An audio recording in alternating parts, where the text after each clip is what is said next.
फिजूल खर्च, ये फिजूल खर्च की श्रेणी में आता है। मीडिया रिपोर्ट्स के मुताबिक 2014 में सैफई महोत्सव पर 334 करोड़ रुपए खर्च किए गए थे। इनको दियों से कष्ट हो रहा है। 334 करोड़, ये नहीं था फिजूल खर्च। सिर्फ एक बॉलीवुड नाइट पर ना, उस रिपोर्ट के हिसाब से 100 करोड़ रुपए एक बॉलीवुड नाइट के लिए 100 करोड़ रुपए खर्च करने के आरोप लगे थे मीडिया रिपोर्ट्स के हिसाब से, जहां सुरक्षा के लिए ना कई जिलों की पुलिस फोर्स मंगवा ली जाती थी। उसी रिपोर्ट में लिखा था 8 कंपनी पैरामिलिट्री फोर्सेस की तैनात रहती। ये फिजूल खर्च थोड़ी ना है। अयोध्या में दिए जल रहे हैं, वो राम मंदिर का कष्ट अभी भी है, दीपावली के दियों से कष्ट है। अब साहब इसलिए बीजेपी का कहना है कि कम से कम अखिलेश यादव को ना फिजूल खर्ची पर फिजूल का ज्ञान नहीं देना चाहिए। अखिलेश यादव को खर्च से ज्यादा चिढ़ हिंदू धर्म और सनातन धर्म के त्योहार से है।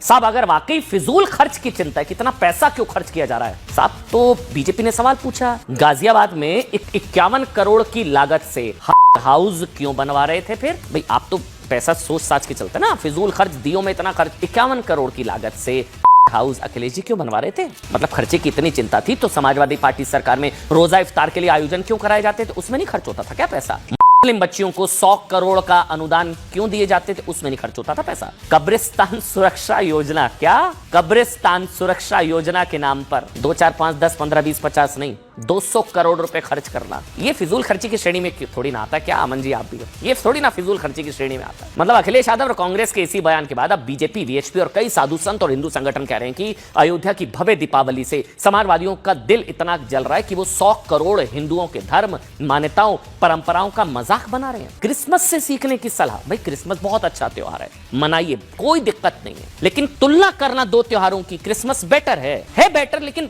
आप दोनों की तुलना क्यों कर रहे हैं? अखिलेश यादव ने क्रिसमस में काटे जाने वाले पेड़ पर कभी सवाल उठाया क्या? एक आंकड़ा आपको देता हूं, क्रिसमस ट्री पर इतना खर्च क्यों, जबकि क्रिसमस पर दुनिया में हर साल 12 करोड़ पेड़ काटे जाते हैं? कभी ये सवाल इस पर उठाया कि क्यों काटे जाते हैं? अब कह रहा हूं कुछ लोग ना पर्यावरण को लेकर भी ज्ञान देते हैं, बहुत पर्यावरण को लेकर। ये लोग बकरीद पर चुप हो जाते हैं कि बकरीद पर इतना खर्चा क्यों, दुनिया भर में 5 करोड़ जानवर जाते हैं। अखिलेश जी सवाल उठा दीजिए, अच्छा लगेगा, सेकुलर है ना, सेकुलर, सिर्फ एक धर्म को लेकर थोड़ी ना।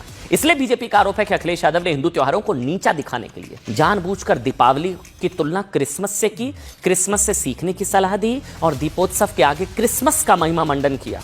दीपोत्सव परंपरा है, परंपरा। अखिलेश यादव का यह बयान चौंकाने वाला इसलिए भी है क्योंकि दीपोत्सव भारत की दीपावली हमारे सांस्कृतिक और आध्यात्मिक मूल्यों का प्रतीक है, मूल्यों का। यह त्योहार न सिर्फ रोशनी का त्योहार नहीं अखिलेश यादव जी, बल्कि अंधकार पर प्रकाश की विजय का सबसे बड़ा संदेश है। दिए और मोमबत्तियां हमारी परंपरा का हिस्सा है अखिलेश जी। आप सम्मान नहीं कर सकते तो कम से कम मजाक मत उड़ाइए। हर घर घर की भावना और श्रद्धा इससे जुड़ी होती है। इसे पैसे की बर्बादी कहना न सिर्फ अनुचित है बल्कि हिंदू आस्था का अपमान भी है।